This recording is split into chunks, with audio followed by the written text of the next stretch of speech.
नमस्कार दर्शकों, इंदौर डायरी के अंक में आपका स्वागत है। आज हम बात करेंगे इंदौर शहर की।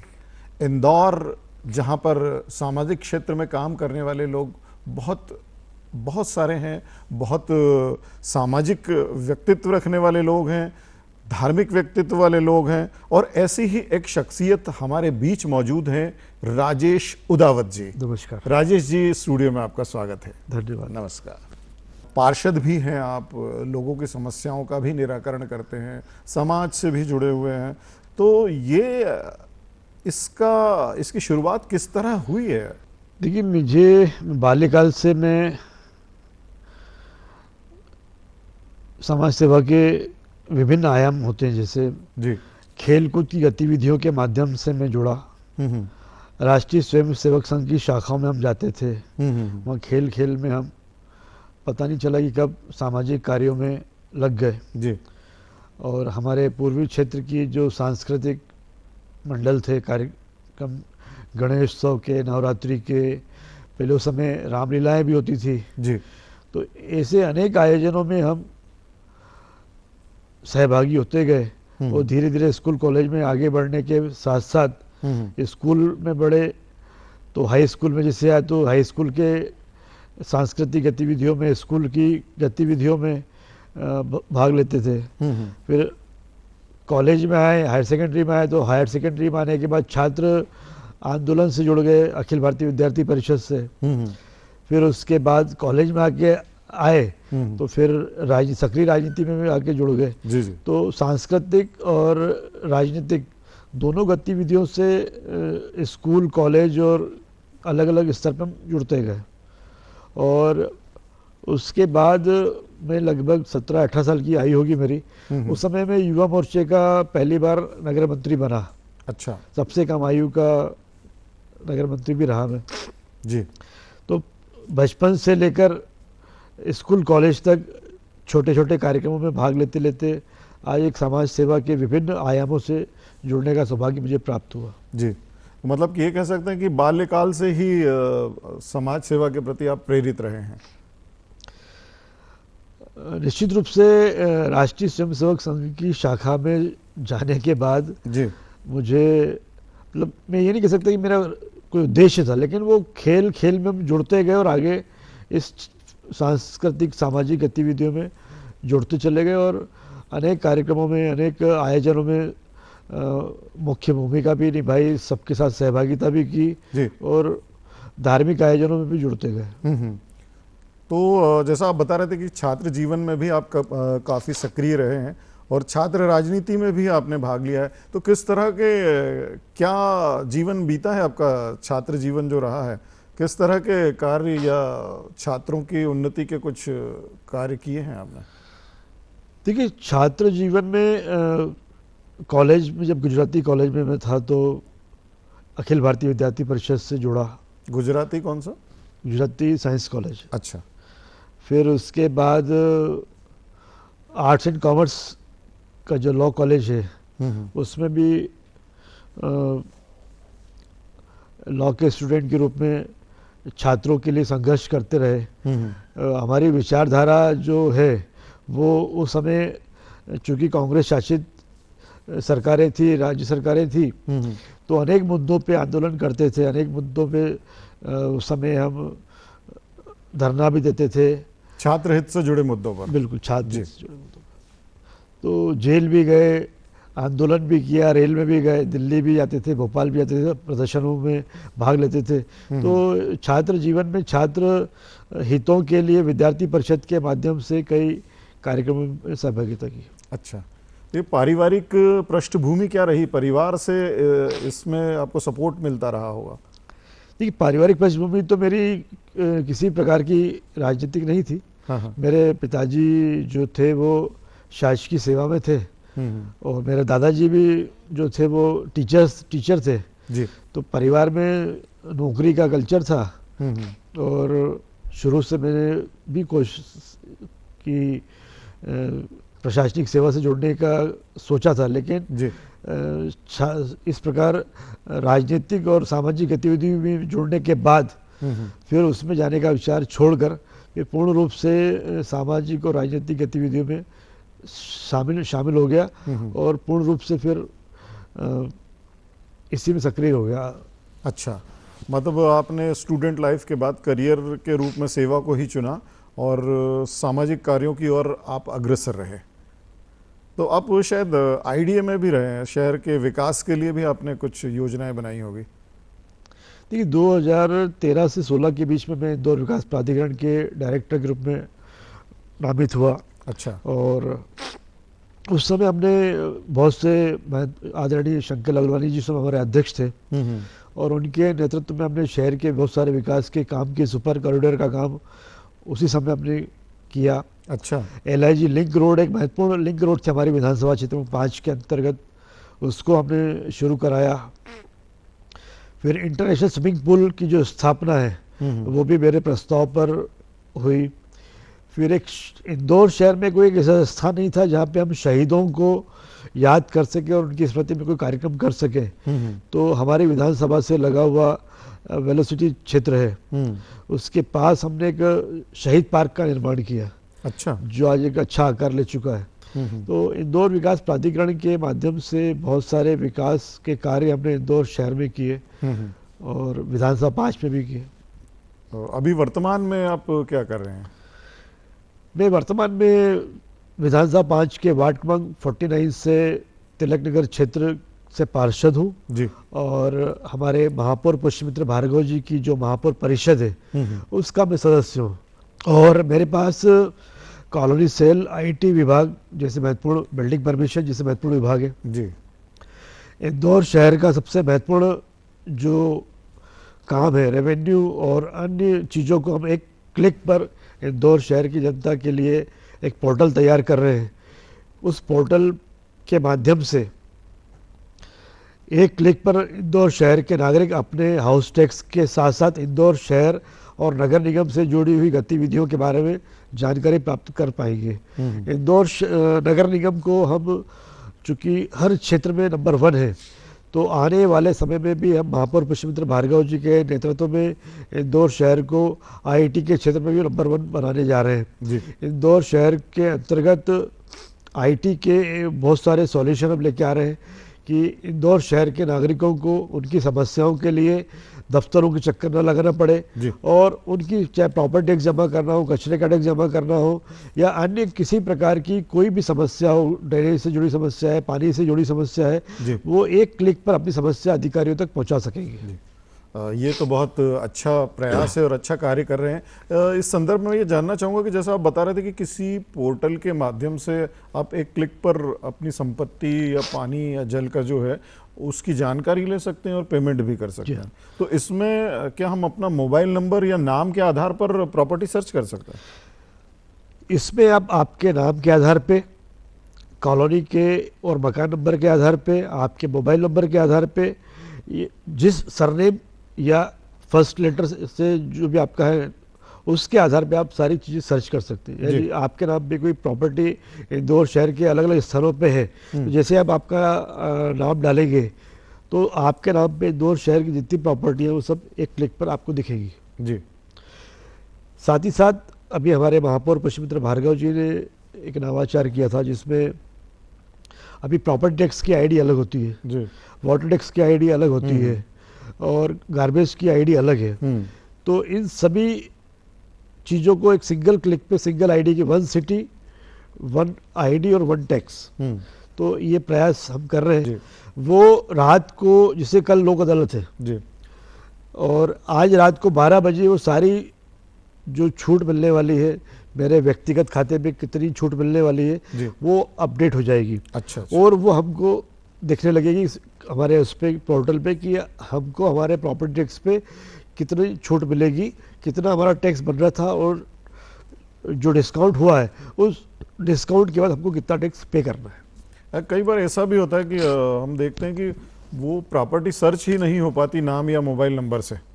तो ऐसी स्थिति में पिछले सालों तक तो ये देखने में आया है कि आपके जो नगर निगम के अधिकारी होते थे वो अपनी डायरी या कैश में जो रसीदें होती थी वो लेकर पेमेंट के लिए घर भी आया करते थे कि संपत्ति कर आपका ये बकाया है, जल कर ये बकाया है, तो वो प्रक्रिया क्या आजकल बंद कर दी गई है? नहीं, वो प्रक्रिया चल रही है। जी अभी जैसे आपने बताया, पहले मध्य प्रदेश सरकार का एक पोर्टल था, वो पोर्टल हैक हो जाने के कारण पिछले 6-8 महीने में बड़ी दिक्कत आई, और फिर हमने निर्णय लिया कि हमको अपना खुद का एक पोर्टल तैयार करना चाहिए।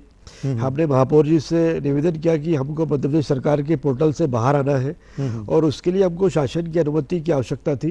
माननीय महापौर जी ने मुख्यमंत्री जी से चर्चा करके इंदौर नगर निगम को ई नगर पालिका से बाहर किया जी। और उसके पश्चात अब हमारा खुद का पोर्टल का हमारा टेंडर हो गया है, उसका वर्क ऑर्डर जारी होने वाला है, और अगले 1-2 महीने में हमारा पोर्टल का काम शुरू हो जाएगा। और मुझे लगता है कि रेवेन्यू वाला पार्ट हम बहुत जल्दी शुरू करेंगे। तो जैसा कि आपने बताया कि पूछा आपने कि जो हमारा सिस्टम है, इस सिस्टम में हम आपको टैक्स के अलावा कॉलोनी, लीगल कॉलोनी और इलीगल कॉलोनी, इसकी यदि आपको जानकारी चाहिए तो वो भी आपको उपलब्ध हो जाएगी। बिल्डिंग परमिशन के संदर्भ में कोई जानकारी चाहिए या कोई नक्शा देखना चाहते हैं आप, तो वो भी आप सिंगल क्लिक पे आप उसको देख सकते हैं। हमारी नगर निगम की जो प्रॉपर्टी लीज पर है जी, उस लीज से जुड़े हुए डॉक्यूमेंट भी आप डाउनलोड कर पाएंगे, उसको अच्छा। देख पाएंगे।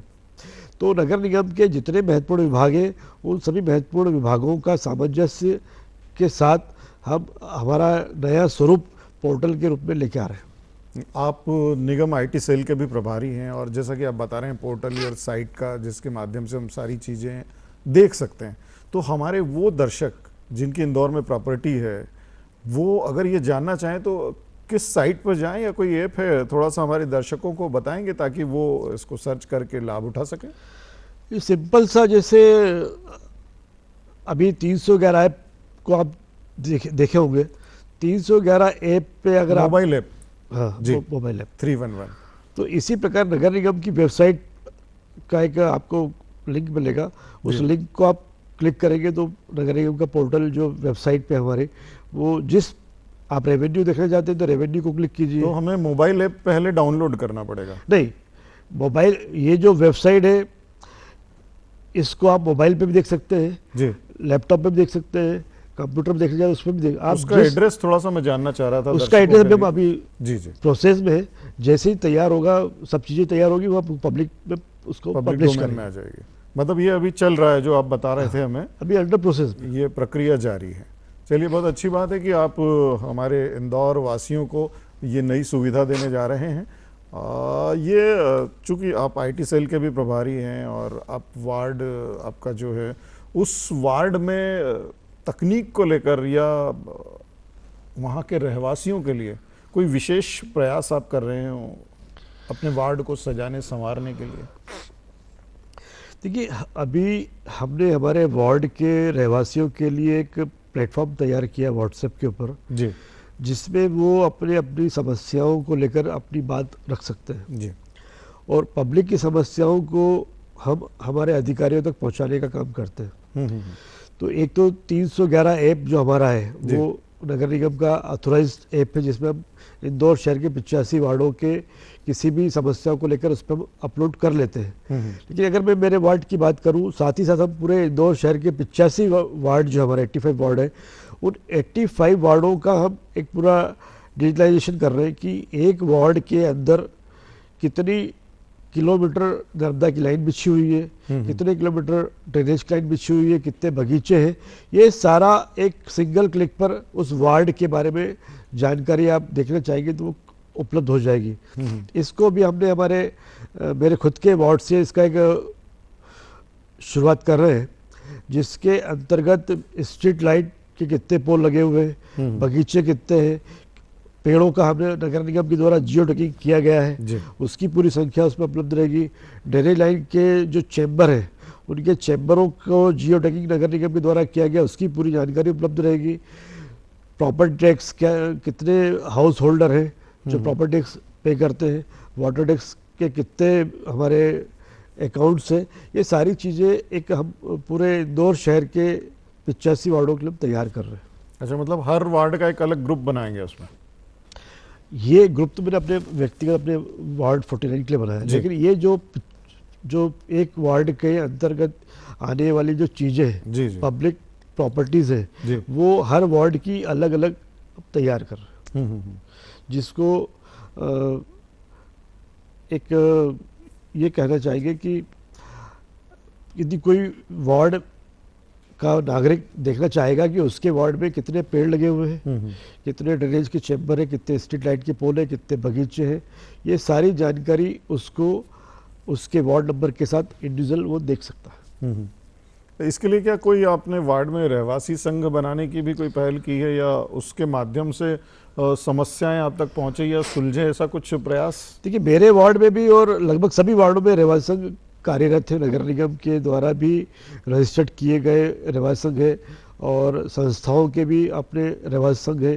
कोऑपरेटिव सोसाइटी की कॉलोनियों के अंतर्गत जो रजिस्टर्ड संस्थाएं उनके रहवासी संघ है, तो सभी रहवासी संघों के ग्रुप बने हुए होते हैं, रहवासी संघ के पदाधिकारी काम करते हैं, तो वे अलग अलग प्लेटफॉर्म के माध्यम से अपनी अपनी समस्याओं को रखने का काम करते हैं और उनकी जो समस्याएं होती है वो हम हमारे जो शासकीय अधिकारियों का ग्रुप है उसमें हम उसको फॉरवर्ड कर देते हैं। अच्छा। और अधिकारियों के नंबर पब्लिक डोमेन में हमने पब्लिश किए हुए हैं कि ड्रेनेज का काम कौन देखता है, वाटर सप्लाई का काम कौन देखता है, सफाई की व्यवस्था कौन देखता है।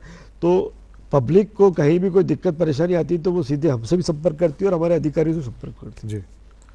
जैसा कि अब गर्मी का सीजन शुरू हो चुका है और गर्मी आते ही थोड़ी सी पानी की समस्या सभी जगह होने लगती है, तो इससे जूझने का कुछ खास प्रयास आप कर रहे हैं? तो गर्मी की तैयारी शुरू हो गई है। हमारे महापौर जी ने कल ही बैठक ली है जी। इस बैठक में सबसे पहले तो नर्मदा की पाइपलाइन है जो हमारे जगह जगह लीकेजेस है या कहीं टूट फूट गई है तो उनको रिपेयर करने के लिए उन्होंने विशेष रूप से अधिकारी को निर्देश दिए हैं। इसी प्रकार जो हमारे हाइड्रेंट है लगभग 218 स्थानों को चिन्हित करके महापौर जी ने हाइड्रेंट बनाने के शहर में, पूरे शहर में जी। और जो हमारे पुराने कुएं हैं, बावड़ी है, तालाब है, उनकी भी साफ सफाई कर उसका भी उपयोग करने के लिए उन्होंने अधिकारी को निर्देश दिए। मैंने मेरे वार्ड के अंदर हमारे यहाँ जो बोरिंग है उन बोरिंगों की जो पुरानी पाइपलाइन है जिसमें कई लीकेजेस है उनको लीकेजेस को रिपेयर करने के निर्देश अधिकारियों को दिए हैं। कुछ अभी हमारे नए बोरिंग हुए जिसके माध्यम से हम अपनी पाइपलाइन बिछाने का काम कर रहे हैं। तो एक वैकल्पिक जल वितरण की व्यवस्था भी हमने करी है कि नर्मदा की सप्लाई के साथ साथ गर्मी में पानी की डिमांड बढ़ जाती है तो नर्मदा के अलावा वैकल्पिक स्रोतों पर भी हम ध्यान दे रहे हैं और उनसे जल वितरण की योजना बनाई जा रही है। तो क्या इस दौरान आपके वार्ड में भूमिगत जल का स्तर काफी नीचे चला जाता है? हाँ, ये हमारा सौभाग्य है कि हमारे वार्ड के आसपास पिपलेहाना तालाब है और पिपलेहाना तालाब को लेकर नगर निगम ने उसको अच्छी प्लानिंग के साथ उसको डेवलप किया है। तो लगभग मेरे वार्ड के जो भूमिगत जल स्रोत है वो अप्रैल मई तक पानी चलता है उसमें। और हमने हमारे वार्ड के अंदर जहाँ जहाँ बोरिंग कराए गए हैं वहाँ पे नगर निगम के माध्यम से भी और जन सहयोग से भी हमने घर घर में वाटर रिचार्जिंग कराया है। जी। अभी माननीय विधायक महेंद्र हाडिया जी की निधि से बोरिंग हुए तिलक नगर एक्सटेंशन में और बख्तावा राम नगर में। तो तिलक नगर एक्सटेंशन के लगभग 20 घरों ने अपने घरों की छत का पानी वाटर जो है छत का पानी नीचे जमीन में उतारा है, वाटर रिचार्जिंग का कराया है। और वो जो बोर हुआ था विधायक निधि से उसके आसपास हमने नगर निगम के माध्यम से रिचार्जिंग किया है। इसी प्रकार बख्तावा रामनगर का जो हमारा बोरिंग हुआ है वहाँ भी रहवासियों ने अपने घरों के छत का पानी जमीन में उतारने का काम शुरू कर दिया है। और इन दोनों जगह पे जो रहवासियों ने अपने खुद के खर्चे पर यह काम किया है तो बहुत शीघ्र हम इसका विधायक जी और महापौर जी के साथ मिलके इन दोनों बगीचों का हम लोकार्पण भी करने वाले हैं। अच्छा। तो ये जो वाटर रिचार्जिंग मतलब जो भी निवासी करते हैं, रहवासी करते हैं, तो नगर निगम इसमें संपत्ति कर या जल कर में कुछ छूट भी देता है इसकी? इसमें संपत्ति कर में छूट मिलती है, 6% की रिबेट नगर निगम के द्वारा दी जाती है। अच्छा। और निश्चित ही इससे भूमिगत जल बढ़ता भी होगा? स्वाभाविक रूप से जो हमारा भूमिगत जल का स्तर है वो बढ़ता है। पिपलियाना तालाब हमारे क्षेत्र में एक बड़ा स्रोत है, उसी के कारण हमारे क्षेत्र के बोरिंग अप्रैल से मई तक, पहले फरवरी मार्च में ख़त्म हो जाता था पानी, पर अब अप्रैल मई तक उस बढ़ गया है। और जब लगभग अगर हमारे पूरे वार्ड को हम चाह रहे हैं कि वार्ड की सभी कॉलोनी के सभी मकानों में वाटर रिचार्जिंग सिस्टम लग जाएगा, तो मैं समझता हूँ कि जल स्तर काफ़ी हद तक ऊपर आ जाएगा और बरसात गर्मी में जो पानी की समस्या थोड़ी बहुत आती है वो भी खत्म हो जाएगी। तो उदावत जी, जैसा कि आप बता रहे हैं कि पीपलियाहाना तालाब के कारण आपके वार्ड में भूमिगत जल की स्थिति बेहतर बनी रहती है, तो क्या ऐसा नहीं लगता कि हमें हर ऐसी जगह, हर वार्ड में, हर मोहल्ले में, हर शहर में जहाँ कहीं कोई खाली जगह या मैदान हो, उसमें ऐसी कोई जगह हो जहाँ को पानी एकत्रित किया जा सकता हो, कोई तालाबों का निर्माण भी किया जा सकता है? बिल्कुल किया जाता है। अभी हमारे महापौर पुष्पमित्र भार्गव जी के नेतृत्व में बैठक हुई थी महापौर परिषद की जी। उसमें हमने ये निर्णय लिया कि नए तालाब बनाए जाएंगे और जो पुराने कुएं बावड़ी है जी। उनको भी साफ करके उनको भी हम रिचार्ज करने का काम करते हैं, ताकि बरसात में वो पानी भर जाता है, उसमें पानी भर जाता है जी। तो वो लगभग वर्ष भर हमारे बगीचों में और दूसरे स्रोत में से हमारे आसपास के क्षेत्रों में बगीचे हैं, ग्रीन बेल्ट है, तो उन कुएं बावड़ी का पानी ग्रीन बेल्ट को सिंचित करने के काम में आता है। तो इंदौर शहर में नए जल स्रोतों का भी निर्माण होने वाला है। अमृत योजना के अंतर्गत भी हमको इसमें राशि मिलने वाली है। जी। और काफ़ी कुछ प्रयास करके हमने बहुत सारे पुराने जल स्रोतों को जिंदा भी किया है। जी। हमने अभी लगभग हमारे जो हुकुमचंद मिल के जो पुराने कुएं बावड़ी थे जिसकी एक बहुत अच्छी आव पानी की जिसमें थी, उस सबको हमने भी पुनर्जीवित किया है। पुराने बावड़िया तालाब भी कुछ हम रिपेयर कर रहे हैं। लगभग सभी मिलों में अपने खुद के तालाब पुराने जो तालाब थे उन सबको पुनर्जीवित करने का काम कर रहे हैं। और जैसा कि आप जिस वार्ड का प्रतिनिधित्व कर रहे हैं, हम सभी जानते हैं कि उधर ट्रैफिक की स्थिति बड़ी विकट रहती है और बहुत गाड़ियों की रेलम पेल मची रहती है, तो इन सब से बचने के लिए भी कोई उपाय आप खोज रहे हैं क्या? देखिए, महापौर जी का विशेष प्रयास ट्रैफिक को सुधारने का है और उन्होंने ट्रैफिक मित्र अभियान भी इसको लेकर चला रखा है। लेकिन ट्रैफिक सुधरेगा कब? जब हम सुधरेंगे। जी। कई बार मैं देखता हूँ कि मेरा ड्राइवर भी कई बार रेड सिग्नल जंप कर जाता है, तो मैं उसको बोलता हूँ कि भाई ये इतनी जल्दी क्या है। तो आत्म अनुशासन हमारे लिए बहुत ज़रूरी है कि जल्दी है तो समय से पहले निकले, लेकिन ट्रैफिक के नियमों का पालन करें। विशेषकर टू व्हीलर वाहन चालकों से मैं आपके माध्यम से अपील करता हूँ कि शहर का यातायात ठीक करने की जवाबदारी हमारी है। शासन प्रशासन उसमें सहयोग कर सकता है जी। उसके लिए जितने प्रयास नगर निगम, यातायात विभाग और पुलिस प्रशासन मिलकर कर सकते हैं वो तो कर ही रहे हैं और करते रहेंगे। लेकिन एक अच्छा शहर, एक अच्छे ट्रैफिक की व्यवस्था को लेकर अगर हम बात करेंगे तो नागरिकों का योगदान इसमें सबसे बड़ा होता है। आज इंदौर स्वच्छता में नंबर 1 है तो वो नागरिकों के सहयोग से जी। तो ट्रैफिक में भी अगर हमको यातायात की व्यवस्था सुधारने के काम करना है तो बिना नागरिकों के सहयोग से इसको नहीं किया जा सकता है। और मैं यह मानता हूँ कि इंदौर शहर के नागरिक बहुत जल्दी इन सब चीज़ों को स्वीकार करते हैं और वे, मुझे लगता है कि इंदौर आने वाले समय में ट्रैफिक के अंदर भी नंबर 1 पूरे देश में होगा। बिल्कुल, आपने बहुत अच्छी बात कही और हम सब भी यही चाहेंगे कि इंदौर हर क्षेत्र में नंबर 1 बना रहे। आज आप स्टूडियो में आए और हमारे दर्शकों को बहुत अच्छी जानकारी दी, इसके लिए आपका बहुत बहुत धन्यवाद। नमस्कार। नमस्कार।